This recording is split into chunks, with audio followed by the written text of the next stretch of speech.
ಡಿಕೆಶಿ ಆರ್ಭಟಕ್ಕೆ ದಂಗು ಬಡಿದ ದಳಪತಿಗಳು. ಕರ್ನಾಟಕ ಕಮಲ ಕಲಿಗಳ ಬಗ್ಗೆ ಕ್ಯಾರೆ ಅಂತಿಲ್ಲ ಡಿಕೆ. 2017ರಿಂದ 2026 9 ವರ್ಷದಲ್ಲಿ ಡಿಕೆ ನಡೆದಿದ್ದೇ ದಾರಿ. ಮೋದಿ ಅಮಿತ್ ಶಾಗೆ ಡಿಕೆ ಅಶ್ವಮೇಧ ಯಾಗದ ಬಿಸಿ. ಇನ್ಮೇಲೆ ಕರ್ನಾಟಕ ನಂದೇ ಅಂತ ಡಿಕೆಶಿ ರಣಾರ್ಭಟ. ಇದೇ ಹೊತ್ತಿನ ಸ್ಪೆಷಲ್ ಎಪಿಸೋಡ್. ಡಿಕೆ ಯಾರ್ ಗೊತ್ತಾ? ಮೋದಿ ಶಾಗೆ ಡಿಕೆ ಮೆಸೇಜ್. ನಾನು ವನಿತಾ. ಕರ್ನಾಟಕ ರಾಜಕಾರಣದಲ್ಲಿ ಈಗ ಒಂದೇ ಹೆಸರು, ಒಂದೇ ಗರ್ಜನೆ. ಅದೇ ಸಿಎಂ ಡಿಕೆ ಶಿವಕುಮಾರ್. ಹೌದು, ಡಿಕೆ ಶಿವಕುಮಾರ್ ಆರ್ಭಟಕ್ಕೆ ಒಂದು ಕಡೆ ದಳಪತಿಗಳು ದಂಗು ಬಡಿದು ಕೂತಿದ್ದಾರೆ, ಇನ್ನೊಂದು ಕಡೆ ಕರ್ನಾಟಕದ ಕಮಲ ಕಲಿಗಳು ಏನು ಮಾಡಬೇಕೆಂದು ದಿಕ್ಕು ತೋಚದೆ ಸೈಲೆಂಟ್ ಆಗಿದ್ದಾರೆ. ಮತ್ತೊಂದು ಕಡೆ ದೇಶವನ್ನೇ ಆಳುತ್ತಿರೋ ಕೇಂದ್ರದ ಬಿಜೆಪಿ ದಿಗ್ಗಜರು ಯಾರು ಈ ಡಿಕೆ ಇಡೀ ದೇಶವನ್ನೇ ಅಲ್ಲಾಡಿಸುತ್ತಿದ್ದೇವೆ, ಈ ಕರ್ನಾಟಕವನ್ನ ಮುಟ್ಟುವುದಕ್ಕೆ ಆಗ್ತಿಲ್ವಲ್ಲ ಅನ್ನೋ ಲೆಕ್ಕಾಚಾರದಲ್ಲಿ ಇದ್ದಾರೆ. ಕೆಪಿಸಿಸಿ ಸಾರಥಿಯಾಗಿದ್ದಲ್ಲೇ ಯಾರನ್ನು ಕ್ಯಾರೆ ಅನ್ನದ ಡಿಕೆ ಇದೀಗ ರಾಜ್ಯದ ಚುಕ್ಕಾಣಿ ಹಿಡಿದಿರುವಾಗ ತನ್ನ ಭದ್ರಕೋಟೆಯ ತಂಟೆಗೆ ಬಂದ್ರೆ ಸುಮ್ಮನೆ ಕೂರ್ತಾನ ಅನ್ನೋ ಚರ್ಚೆ ರಾಜ್ಯದಲ್ಲಿ ಮಾತ್ರವಲ್ಲ, ದೇಶದಲ್ಲಿಯೇ ನಡೆಯುತ್ತಿದೆ. ಈ ಕನಕಪುರ ಬಂಡೆಯ ಅಬ್ಬರಕ್ಕೆ ಇದೀಗ ವಿಪಕ್ಷಗಳು ಬೆಚ್ಚಿ ಬಿದ್ದಿವೆ. ಇನ್ಮೇಲೆ ಕರ್ನಾಟಕ ನಂದೇ, ನಾನೇ ಇಲ್ಲಿನ ಸುಲ್ತಾನ್ ಅಂತ ಡಿಕೆಶಿ ರಣಕಹಳೆ ಊದಿದ್ದಾರೆ. ಆ ಆರ್ಭಟ ಕೇವಲ ಕರ್ನಾಟಕಕ್ಕೆ ಮಾತ್ರ ಸೀಮಿತವಾಗಿಲ್ಲ, ನೇರವಾಗಿ ದಿಲ್ಲಿಯ ಗದ್ದುಗೆಯನ್ನೇ ಅಲ್ಲಾಡಿಸುತ್ತಿದೆ. ಆ ಬಗ್ಗೆ ನೋಡೋಣ ಬನ್ನಿ. ಸಿಎಂ ಡಿಕೆಶಿ ಆರ್ಭಟಕ್ಕೆ ದಂಗು ಬಡಿದ ದಳಪತಿಗಳು. ಕರ್ನಾಟಕ ಕಮಲ ಕಲಿಗಳ ಬಗ್ಗೆ ಕ್ಯಾರೆ ಅಂತಿಲ್ಲ ಡಿಕೆ. 2017ರಿಂದ 2026 9 ವರ್ಷದಲ್ಲಿ ಡಿಕೆ ನಡೆದಿದ್ದೇ ದಾರಿ. ಮೋದಿ ಅಮಿತ್ ಶಾಗೆ ಡಿಕೆ ಅಶ್ವಮೇಧ ಯಾಗದ ಬಿಸಿ. ಇನ್ಮೇಲೆ ಕರ್ನಾಟಕ ನಂದೇ ಅಂತ ಡಿಕೆಶಿ ರಣಾರ್ಭಟ.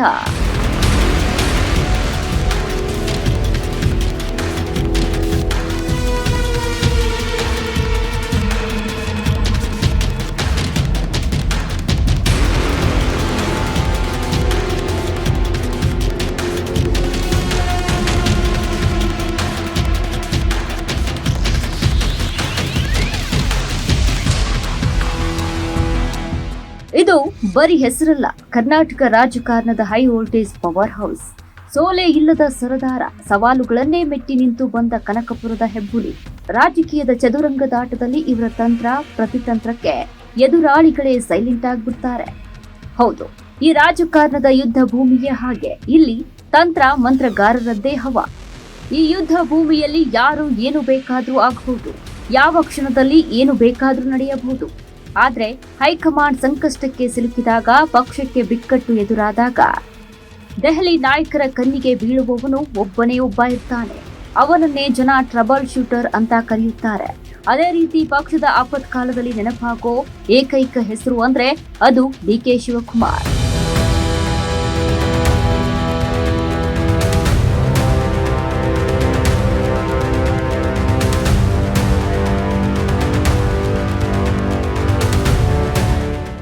ಡಿಕೆ ಶಿವಕುಮಾರ್ ಅಂದ್ರೆ ಒಬ್ಬ ಸಾಮಾನ್ಯ ರಾಜಕಾರಣಿ ಅಲ್ಲ.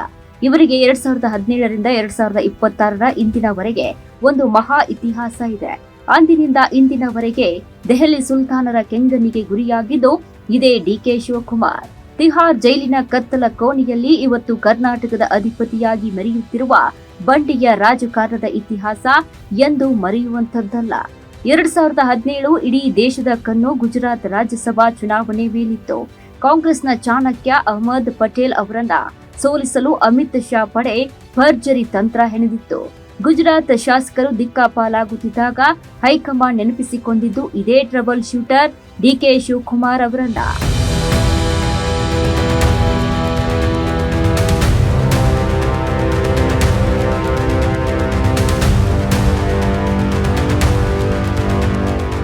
ಹೌದು, ಈತ ಸೋಲಿಲ್ಲದ ಸರದಾರ, ಸೋತರು ಧೂಳೆಬ್ಬಿಸಿ ಎದ್ದು ನಿಂತಿರುವ ಹಠವಾದಿ.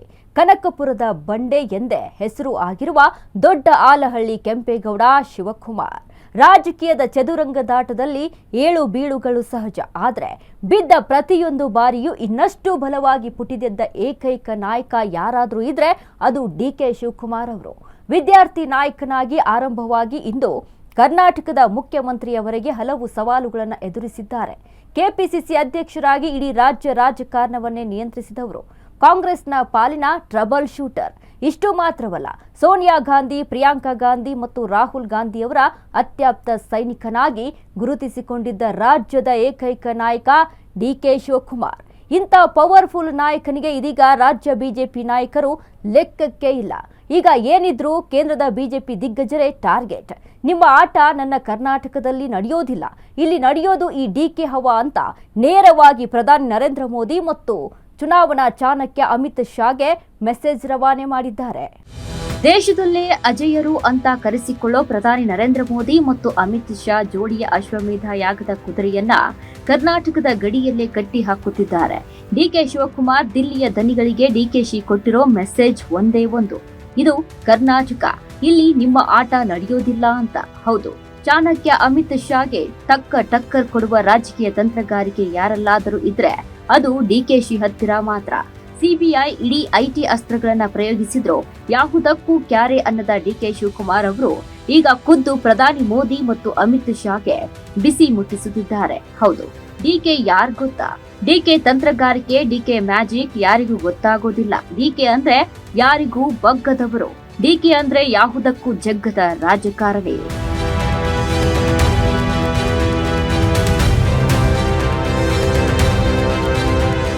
ನಮ್ಮ ದೇಶದ ರಾಜಕೀಯ ಭೂಪಟದಲ್ಲಿ ಈ ಜೋಡಿಗೆ ಸೋಲೇ ಇಲ್ಲ.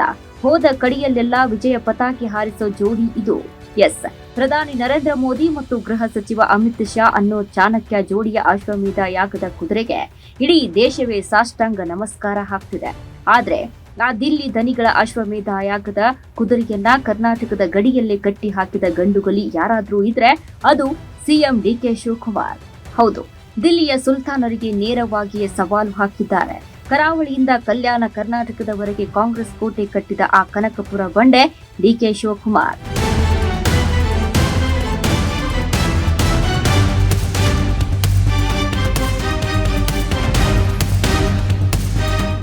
ನಮ್ಮ ದೇಶದ ರಾಜಕೀಯದಲ್ಲಿ ಅಮಿತ್ ಶಾ ಅವರನ್ನ ಆಧುನಿಕ ಚಾಣಕ್ಯ ಅಂತ ಕರೆಯುತ್ತಾರೆ.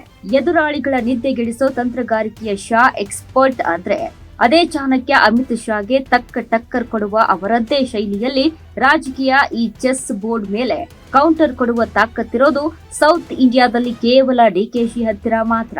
ಇದು ಕೇವಲ ಮಾತಲ್ಲ, ಸಾಬೀತಾಗಿರೋ ಸತ್ಯ.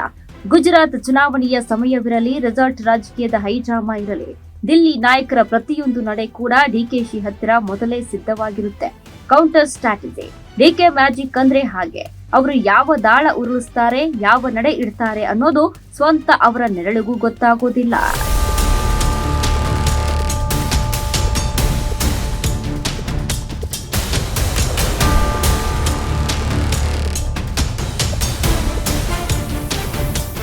ರೆಸಾರ್ಟ್ ರಾಜಕೀಯದ ಅಖಾಡಕ್ಕೆ ಎಂಟ್ರಿ ಕೊಟ್ರೆ ಅದು ಡಿಕೆ ಶಿವಕುಮಾರ್ ಅವರದ್ದೇ ಜಯ ಗ್ಯಾರಂಟಿ. ಗುಜರಾತ್ ಶಾಸಕರಿಗೆ ರಕ್ಷಣಾ ಕೋಟೆ ಕಟ್ಟಿದ್ದೆ ಡಿಕೆ ಶಿವಕುಮಾರ್ ಅವರು. ಕರ್ನಾಟಕ ಎಲ್ಲಿ, ಗುಜರಾತ್ ಎಲ್ಲಿ, ಕೇಂದ್ರದ ಇಡೀ ವ್ಯವಸ್ಥೆಯೇ ಇವರ ಬೆನ್ನ ಹಿಂದೆ ಬಿದ್ದರೂ ಕದಲಲಿಲ್ಲ ಈ ಬಂಡೆ. ಕೊನೆಗೂ ಅಹಮದ್ ಪಟೇಲ್ ಗೆದ್ದು ಬೀಗಿದ್ರು. ದೆಹಲಿಯ ದೊರೆಗಳ ವಿರುದ್ಧ ನೇರ ಸವಾಲು ಹಾಕಿ ಕಾಂಗ್ರೆಸ್ ಹೈಕಮಾಂಡ್ ಪಾಲಿಗೆ ಡಿಕೆ ಶಿವಕುಮಾರ್ ಆಪದ್ ಬಾಂಧವನಾಗಿದ್ದರು. ಹೌದು, ವಿಪಕ್ಷಗಳನ್ನ ಮಟ್ಟ ಹಾಕುವುದಕ್ಕೆ ಕೇಂದ್ರ ಸರ್ಕಾರ ಸಿಬಿಐ, ಇಡಿ, ಐಟಿ ಅಸ್ತ್ರಗಳನ್ನ ಪ್ರಯೋಗಿಸುತ್ತೆ ಅಂತ ವಿರೋಧ ಪಕ್ಷದ ನಾಯಕರು ಹೇಳ್ತಾರೆ. ಅದರಂತೆ ಡಿಕೆ ಶಿವಕುಮಾರ್ ಮೇಲೂ ಕೂಡ ಈ 3 ಅಸ್ತ್ರಗಳು ಒಟ್ಟಿಗೆ ಪ್ರಯೋಗವಾದವು. ಜೈಲುವಾಸ, ಕೋರ್ಟು, ಕಚೇರಿ, ನೂರಾರು ಗಂಟೆಗಳ ಸುದೀರ್ಘ ವಿಚಾರಣೆ ನಡೆದಿತ್ತು. ಒಬ್ಬ ಸಾಮಾನ್ಯ ರಾಜಕಾರಣಿಯಾಗಿದ್ರೆ ಇಷ್ಟೊತ್ತಿಗೆ ಶರಣಾಗತಿಯಾಗ್ತಿದ್ರು, ಇಲ್ಲವೇ ರಾಜಕೀಯದಿಂದಲೇ ಮರೆಯಾಗ್ತಿದ್ರು. ಆದ್ರೆ ಡಿಕೆ ಶಿವಕುಮಾರ್ ಯಾವುದಕ್ಕೂ ಕ್ಯಾರೆ ಅನ್ನಲಿಲ್ಲ, ಯಾವುದಕ್ಕೂ ಹೆದರಲಿಲ್ಲ, ಯಾವುದಕ್ಕೂ ಜಗ್ಗಲಿಲ್ಲ, ಯಾರಿಗೂ ತಲೆ ಬಾಗಿಸಲಿಲ್ಲ. ತನಿಖಾ ಸಂಸ್ಥೆಗಳ ಕಣ್ಣೆದುರು ಸಿಂಹದಂತೆ ಎದೆ ಉಬ್ಬಿಸಿ ನಿಂತರು. ಜೈಲಿನಿಂದ ಹೊರಬಂದಾಗ ಕಾರ್ಯಕರ್ತರ ಸಾಗರವೇ ಹರಿದು ಬಂದಿತ್ತು. ಅದು ಡಿಕೆಶಿ ಅಂದ್ರೆ ಯಾವುದಕ್ಕೂ ಜಗ್ಗದ, ಯಾರಿಗೂ ಬಗ್ಗದ ಅಪ್ಪಟ ಮಾಸ್ ಲೀಡರ್. ಅದರ ಬಗ್ಗೆ ನೋಡೋಣ ಬನ್ನಿ.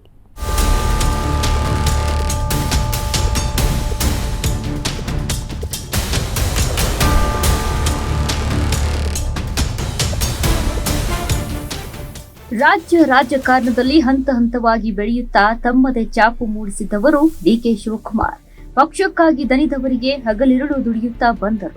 ನನ್ನ ನಾಯಕತ್ವದಲ್ಲಿ ಈ ರಾಜ್ಯಕ್ಕೆ ತನ್ನದೇ ಆದ ದಾಖಲೆಯ ಕೊಡುಗೆ ನೀಡಬೇಕೆಂದು ಹಗಲು ರಾತ್ರಿ ಎನ್ನದೇ ಶ್ರಮಿಸಿದ್ದರು. ತ್ರಿಕಾಲ ಸಂಚಾರಿಯಂತೆ ಪಕ್ಷವನ್ನ ಕಟ್ಟಲು ಕಾಲಿಗೆ ಚಕ್ರ ಕಟ್ಟಿ ರಾಜ್ಯದ ಉದ್ದಗಲಕ್ಕೂ ಸಂಚರಿಸಿದ್ದದ್ದು ಇದೇ ಡಿಕೆ ಶಿವಕುಮಾರ್ ಅವರು. ಕಾಂಗ್ರೆಸ್ ಪಕ್ಷದಲ್ಲಿ ಸ್ವಂತ ಪರಿಶ್ರಮದಿಂದ ಬೆಳೆದು ಬಂದ ನಾಯಕ ಯಾರಾದ್ರೂ ಇದ್ರೆ ಅದು ಡಿಕೆ ಶಿವಕುಮಾರ್ ಅವರು ಮಾತ್ರ. ಪಕ್ಷದಲ್ಲಿ ದಿನದಿಂದ ದಿನಕ್ಕೆ ತನ್ನ ಶಕ್ತಿ ಸಾಮರ್ಥ್ಯವನ್ನ ಹೆಚ್ಚಿಸಿಕೊಳ್ಳುತ್ತಾ ಬೆಳೆದು ಬಂದರು. ಪಕ್ಷವನ್ನ ಅಧಿಕಾರಕ್ಕೆ ತರುವಂತಹ ಸಾಮರ್ಥ್ಯ ಡಿಕೆ ಶಿವಕುಮಾರ್ ಅವರಿಗೆ ಇದೆ. ರಾಷ್ಟ್ರೀಯ ಪಕ್ಷ ಕಾಂಗ್ರೆಸ್ನಲ್ಲಿ ಒಬ್ಬ ಪ್ರಭಾವಿ ರಾಜಕಾರಣಿಯಾಗಿ ನಿಲ್ಲಲು ಅಷ್ಟು ಸುಲಭವಲ್ಲ. ಅದರ ಹಿಂದೆ ನಿರಂತರ ಪರಿಶ್ರಮ ಇರಲೇಬೇಕು. ಕಾಂಗ್ರೆಸ್ ಹೈಕಮಾಂಡ್ಗೆ ಅಚ್ಚುಮೆಚ್ಚಿನ ನಾಯಕನಾಗಿ ಬೆಳೆದ ಏಕೈಕ ನಾಯಕ ಡಿಕೆ ಶಿವಕುಮಾರ್. ಪಕ್ಷವನ್ನ ಹೇಗೆ ಕಟ್ಟಬೇಕು, ಕಾರ್ಯಕರ್ತರನ್ನ ಹೇಗೆ ಒಗ್ಗೂಡಿಸಬೇಕು, ಪಕ್ಷವನ್ನ ಅಧಿಕಾರಕ್ಕೆ ತರುವುದು ಹೇಗೆ, ಹೀಗೆ ಎಲ್ಲ ಕಾರ್ಯತಂತ್ರಗಳನ್ನ ರೂಪಿಸುವಂತಹ ಸಾಮರ್ಥ್ಯ ಇರುವ ನಾಯಕ ಯಾರಾದ್ರೂ ಇದ್ರೆ ಅದು ಡಿಕೆ ಶಿವಕುಮಾರ್ ಮಾತ್ರ.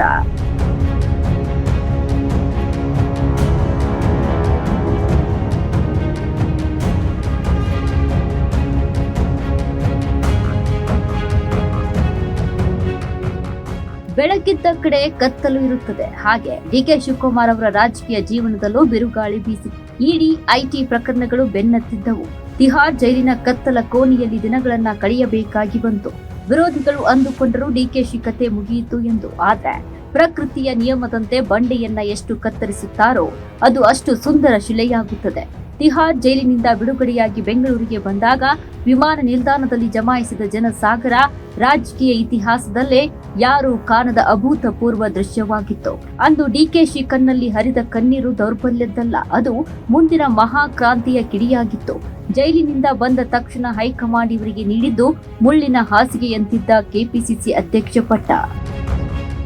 2017ರಿಂದ 2026ರ ಇಂದಿನವರೆಗೆ ಕಳೆದ 9 ವರ್ಷಗಳಲ್ಲಿ ಡಿಕೆ ಶಿವಕುಮಾರ್ ನಡೆದಿದ್ದೇ ದಾರಿ, ಇಟ್ಟಿದ್ದೇ ಹೆಜ್ಜೆ. 2017ರಲ್ಲಿ ಗುಜರಾತ್ ಶಾಸಕರನ್ನ ರೆಸಾರ್ಟ್ನಲ್ಲಿಟ್ಟು ಕಾಯ್ದು ದಿಲ್ಲಿ ನಾಯಕರ ಕಣ್ಣು ಕೆಂಪಾಗಿಸಿದ ದಿನದಿಂದ ಹಿಡಿದು ಜೈಲು ವಾಸದ ಕಠಿಣ ದಿನಗಳವರೆಗೆ ಡಿಕೆಶಿ ಮನೆಯಲಿಲ್ಲ, ಯಾವತ್ತೂ ಕುಗ್ಗಲೇ ಇಲ್ಲ. ಇನ್ನ ಮುಗಿದೇ ಹೋಯ್ತು ಡಿಕೆಶಿ ಕತೆ ಅಂದವರಿಗೆ 2023ರ ಅಸೆಂಬ್ಲಿ ಚುನಾವಣೆಯಲ್ಲಿ ಕಾಂಗ್ರೆಸ್ ಅನ್ನ ಅಧಿಕಾರಕ್ಕೆ ತಂದು ಚಾಣಕ್ಯತನ ಪ್ರದರ್ಶಿಸಿದ್ರು. ಈಗ 2026ರ ಹೊತ್ತಿಗೆ ಕರ್ನಾಟಕದ ಪರಮೋಚ್ಚ ನಾಯಕನಾಗಿ ಸಿಎಂ ಗದ್ದುಗೆಯ ಮೇಲೆ ಕೂತಿರೋ ಡಿಕೆಶಿ ವಿರೋಧಿಗಳ ಪಾಲಿಗೆ ಸಿಂಹ ಸ್ವಪ್ನವಾಗಿದ್ದಾರೆ. ಆ ಬಗ್ಗೆ ನೋಡೋಣ ಬನ್ನಿ. ಡಿಕೆ ಶಿವಕುಮಾರ್ ಅಂದ್ರೆ ಕೇವಲ ಶಾಸಕರಲ್ಲ, ಮಂತ್ರಿಯಲ್ಲ, ಈಗ ಮುಖ್ಯಮಂತ್ರಿ ಮಾತ್ರ ಅಲ್ಲ. ಇವರು ಕಾಂಗ್ರೆಸ್ ಪಕ್ಷದ ಆಪರೇಷನ್ ಥಿಯೇಟರ್ ತಜ್ಞ ಇದ್ದ ಹಾಗೆ. 2007ರಲ್ಲಿ ಮಹಾರಾಷ್ಟ್ರದ ವಿಲಾಸರಾವ್ ದೇಶ್ಮುಖ್ ಸರ್ಕಾರ ಪತನದ ಅಂಚಿನಲ್ಲಿದ್ದಾಗ ಶಾಸಕರನ್ನ ಬೆಂಗಳೂರಿನಲ್ಲಿಟ್ಟು ರಕ್ಷಿಸಿದ್ದು ಇದೇ ಡಿಕೆಶಿ. ಇದಾದ ಬಳಿಕ 2017ರ ಗುಜರಾತ್ ರಾಜ್ಯಸಭಾ ಚುನಾವಣೆ ಅಹಮದ್ ಪಟೇಲ್ ಅವರ ರಾಜಕೀಯ ಭವಿಷ್ಯ ಪಣಕ್ಕಿಟ್ಟಿದ್ದ ಆ ಹೊತ್ತಿನಲ್ಲಿ ಹೈಕಮಾಂಡ್ ನಂಬಿ ಒಪ್ಪಿಸಿದ್ದು ಇದೇ ಕನಕಪುರ ಕಲಿಯನ್ನ. ಇಡೀ ದೇಶದ ಕಣ್ಣು ಬೆಂಗಳೂರಿನ ರೆಸಾರ್ಟ್ ಮೇಲಿತ್ತು. ಅದೇ ಸಮಯದಲ್ಲಿ ಕೇಂದ್ರ ತನಿಖಾ ಸಂಸ್ಥೆಗಳಿಂದ ನಿರಂತರ ದಾಳಿಯಾಗುತ್ತಿದ್ದವು. ಆದ್ರೆ ಧೃತಿಗಿಡದ ಡಿಕೆಶಿ ಅರ್ಜುನನಂತೆ ಗುರಿ ಇಟ್ಟು ಅಹಮದ್ ಪಟೇಲ್ರನ್ನ ಗೆಲ್ಲಿಸಿ ಹೈಕಮಾಂಡ್ನ ಪರಮ ಆಪ್ತರಾದರು. ರಾಜಕೀಯ ತಂತ್ರಗಾರಿಕೆಯಲ್ಲಿ ಕೃಷ್ಣನ ಚಾಣಕ್ಯತನ, ಭೀಮನ ಬಲ ಎರಡನ್ನ ಪ್ರದರ್ಶಿಸುವ ಡಿಕೆಶಿ ವಿರೋಧಿಗಳ ಪಾಲಿಗೆ ಸಿಂಹ ಸ್ವಪ್ನವಾದ್ರು.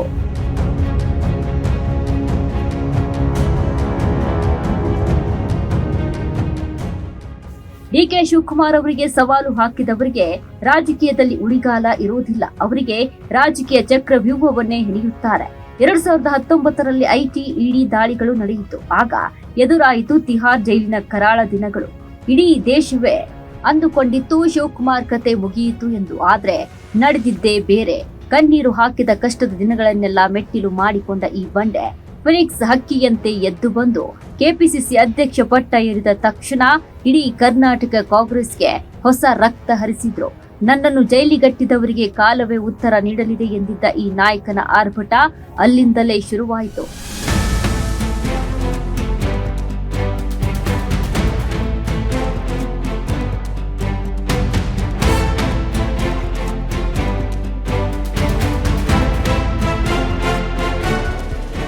ಎರಡ್ 2023ರ ಮಹಾಸಮರ. ಈ ಚುನಾವಣೆ ಪ್ರತಿಷ್ಠೆಯ ರಣರಂಗವಾಗಿತ್ತು. ಪ್ರಧಾನಿ ನರೇಂದ್ರ ಮೋದಿ ನೇತೃತ್ವದ ಭಾರತೀಯ ಜನತಾ ಪಾರ್ಟಿ ನೇರವಾಗಿ 16 ರಾಜ್ಯಗಳಲ್ಲಿ ಆಡಳಿತ ನಡೆಸುತ್ತಿದೆ. ಜೊತೆಗೆ ತನ್ನ ಮೈತ್ರಿಕೂಟವಾದ ಎನ್ಡಿಎ ಮಿತ್ರ ಪಕ್ಷಗಳೊಂದಿಗೆ ಸೇರಿ ಒಟ್ಟು 21 ರಾಜ್ಯಗಳು ಮತ್ತು ಕೇಂದ್ರಾಡಳಿತದ ಪ್ರದೇಶಗಳಲ್ಲಿ ಆಡಳಿತ ನಡೆಸುತ್ತಿದೆ. ಪ್ರಧಾನಿ ಮೋದಿ ಅವರ ಈ ದಂಡಯಾತ್ರೆ ತಮಾಷೆಯಲ್ಲ. ಪ್ರಧಾನಿ ಮೋದಿ ಮತ್ತು ಚುನಾವಣಾ ಚಾಣಕ್ಯ ಅಮಿತ್ ಶಾ ಕೆಂಗಣ್ಣಿಗೆ ಗುರಿ ಆದ ರಾಜ್ಯಗಳು ಉಳಿದಿಲ್ಲ. ಅಷ್ಟು ಮಾತ್ರವಲ್ಲ, ಇವರ ಎದುರಾಳಿಗಳು ಯಾರೂ ಕೂಡ ದೀರ್ಘಕಾಲದವರೆಗೆ ರಾಜಕಾರಣದಲ್ಲಿ ಉಳಿದುಕೊಂಡಿಲ್ಲ. ಸಂಧಾನಕ್ಕೆ ಬಂದ್ರೆ ಒಂದಷ್ಟು ದಿನ ಫೀಲ್ಡ್ನಲ್ಲಿ ಉಳಿಗಾಲ ಇರುತ್ತೆ, ಇಲ್ಲದಿದ್ರೆ ಶಸ್ತ್ರ ತ್ಯಾಗ ಮಾಡಿ ಸೋಲನ್ನ ಒಪ್ಪಿಕೊಳ್ಳಬೇಕಾಗುತ್ತದೆ. ಇಂಥ ದಿಗ್ಗಜರನ್ನೇ ಎದುರು ಹಾಕಿಕೊಂಡು ಅವರ ಮುಂದೆ ಯುದ್ಧಕ್ಕೆ ಸನ್ನದ್ಧರಾಗಿ ಜಯ ಗಳಿಸುತ್ತಿರೋ ಏಕೈಕ ನಾಯಕ ಅಂದ್ರೆ ಅದು ಡಿಕೆ ಶಿವಕುಮಾರ್ ಮಾತ್ರ.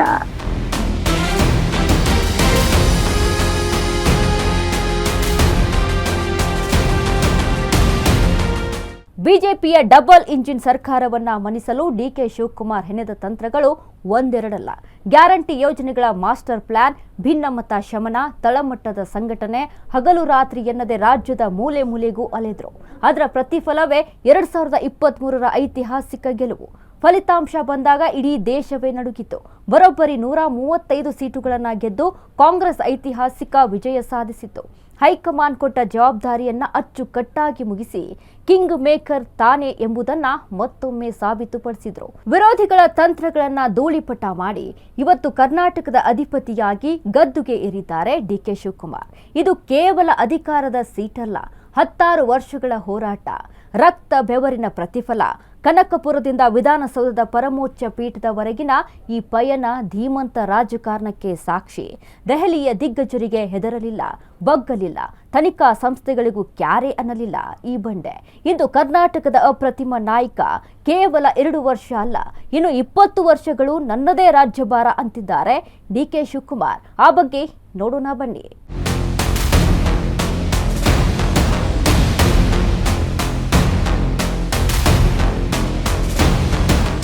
ಇನ್ಮೇಲೆ ಕರ್ನಾಟಕದಲ್ಲಿ ಡಿಕೆಶಿ ಸಾಮ್ರಾಜ್ಯ. ಡಿಕೆ ಕೋಟೆಯೊಳಗೆ ಯಾರು ಲಗ್ಗೆ ಇಡಂಗಿಲ್ಲ, ಬಂದು ಹೊರ ಹೋಗಂಗಿಲ್ಲ. ದಳಪತಿಗಳ ಕುಟುಂಬ ರಾಜಕಾರಣಕ್ಕೂ ಕಮಲ ಕಲಿಗಳ ಧರ್ಮ ರಾಜಕಾರಣಕ್ಕೂ ಡಿಕೆಶಿ ಒಬ್ಬರೇ ಬ್ರೇಕ್ ಹಾಕೋದು. ಈಗಾಗಲೇ ಹಲವು ಚುನಾವಣೆಗಳ ಮೂಲಕ ಡಿಕೆ ಶಿವಕುಮಾರ್ ದಳಪತಿಗಳಿಗೆ ಬಿಸಿ ಮುಟ್ಟಿಸಿದ್ದಾರೆ. ದಳಪತಿಗಳ ಆಟ ಈಗ ಡಿಕೆಶಿ ಮುಂದೆ ನಡೆಯೋದಿಲ್ಲ. 2023ರ ಫಲಿತಾಂಶವೇ ದಳಪತಿಗಳು ಹುಡುಕಿ ನೋಡಿಕೊಂಡಿದ್ದಾರೆ. ಇನ್ನು ರಾಜ್ಯ ಬಿಜೆಪಿ ನಾಯಕರಂತೂ ಮೂಲೆಗೆ ಸೇರಿದ್ದಾರೆ. ಕೆಮ್ಮಂಗಿಲ್ಲ, ಮಿಸುಕಾಡಂಗಿಲ್ಲ. ಆಗಾಗ ಮಾಧ್ಯಮಗಳ ಮುಂದೆ ಬಂದು ಏನೋ ಒಂದು ಮಾತನಾಡುತ್ತಿದ್ದಾರೆ ಅಷ್ಟೇ. ಈಗ ಏನಿದ್ದರೂ ರಾಜ್ಯದಲ್ಲಿ ಡಿಕೆಶಿ ಹವಾಲೆ.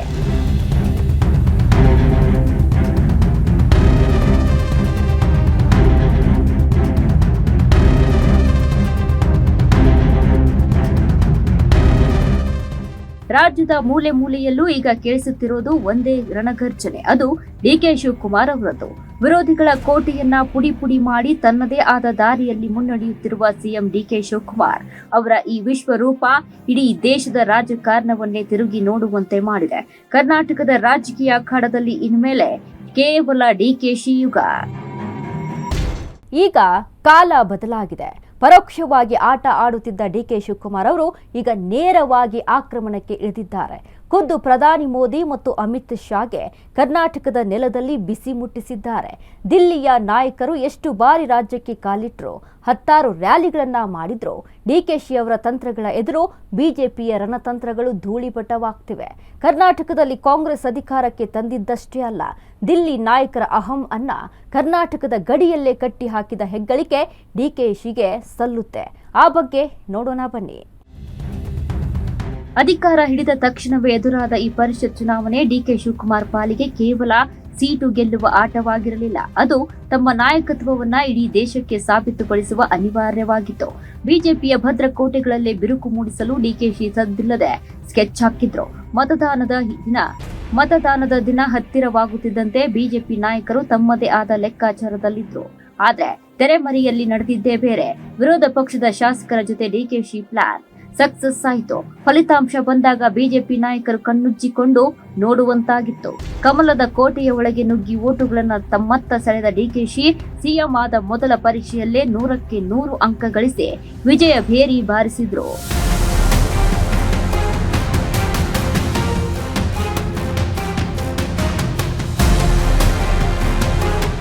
ಬಿಜೆಪಿಯ ಭಾವನಾತ್ಮಕ ರಾಜಕಾರಣಕ್ಕೆ ಡಿಕೆಶಿ ಕೊಟ್ಟ ಆ ಚಮಕ್ ಕಮಲ ಪಾಳೆಯದ ನಾಯಕರ ತಲೆ ತಿರುಗುವಂತೆ ಮಾಡಿತು.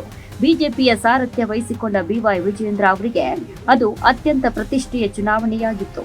ಈ ಗೆಲುವಿನ ಮೂಲಕ ತಾವೊಬ್ಬ ಸಮರ್ಥ ನಾಯಕ ಎಂಬುದನ್ನ ಹೈಕಮಾಂಡ್ಗೆ ತೋರಿಸಬೇಕಾದ ಅನಿವಾರ್ಯತೆ ಅವರಿಗಿತ್ತು.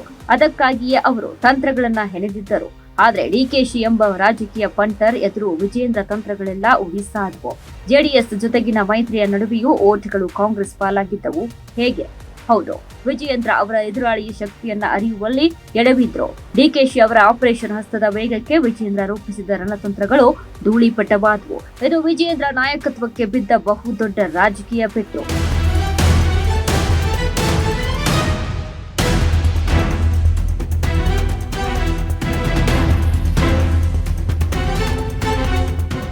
ಈ ವಿಧಾನ ಪರಿಷತ್ ಗೆಲುವು ಕೇವಲ ಇವತ್ತಿನ ಸಂಭ್ರಮವಲ್ಲ, ಇದು ಡಿಕೆಶಿ ಅವರ ಟಾರ್ಗೆಟ್. 2028ರ ಮಹಾ ಪ್ಲಾನ್ನ ಮೊದಲ ಹೆಜ್ಜೆ. ಹೌದು, 2028ರ ಮುಂದಿನ ವಿಧಾನಸಭೆ ಚುನಾವಣೆಯಲ್ಲಿ ಕಾಂಗ್ರೆಸ್ ಅನ್ನ ಮತ್ತೆ ಪೂರ್ಣ ಬಹುಮತದೊಂದಿಗೆ ಅಧಿಕಾರಕ್ಕೆ ತರಬೇಕು. ತಾವೇ ಸುದೀರ್ಘ ಕಾಲ ಸಿಎಂ ಆಗಿ ಆಳಬೇಕು ಎಂಬುದು ಡಿಕೆಶಿ ಅವರ ಪ್ಲಾನ್. ಬಿಜೆಪಿಗೆ ಇದು ಕೇವಲ ಒಂದು ಚುನಾವಣೆಯ ಸೋಲಲ್ಲ, ಮುಂಬರುವ ದಿನಗಳಲ್ಲಿ ಎದುರಾಗಲಿರುವ ಬಿರುಗಾಳಿಯ ಮುನ್ಸೂಚನೆ. ಟಾರ್ಗೆಟ್ 2028ರ ಹಾದಿಯಲ್ಲಿ ಡಿಕೆಶಿ ಮೊದಲ ಜಯ ದಾಖಲಿಸಿದ್ದಾರೆ. ಮುಂದಿನ ದಿನಗಳಲ್ಲಿ ಕರ್ನಾಟಕ ರಾಜಕಾರಣದ ಈ ಚದುರಂಗದಾಟ ಯಾವ ತಿರುವು ಪಡೆದುಕೊಳ್ಳುತ್ತೆ? ಬಿವೈ ವಿಜಯೇಂದ್ರ ಈ ಸೋಲಿಗೆ ಹೇಗೆ ಪ್ರತೀಕಾರ ತೀರಿಸಿಕೊಳ್ತಾರೆ? ಕಾದು ನೋಡಬೇಕಿದೆ.